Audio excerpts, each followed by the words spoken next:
From bahay ni Kuya to Boracay. Real quick! Nasa isla po ngayon ang other half ng Chares na si Charlie Fleming para sa isang well-deserved na bakasyon. Atake ang visuals ni Charlie by the beach. At habang naroon, hindi pinalagpas ni Charlie na i-recreate ang trending video ngayon ng PBB Big Winner na si Mika Salamanca.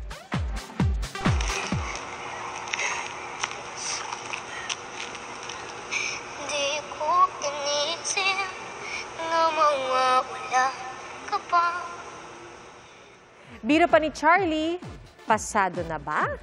First time ni Charlie sa Boracay, kaya masayang-masaya para sa kanya ang fans. Mga kapuso, maging una sa saksi. Mag-subscribe sa GMA Integrated News sa YouTube para sa iba't ibang balita.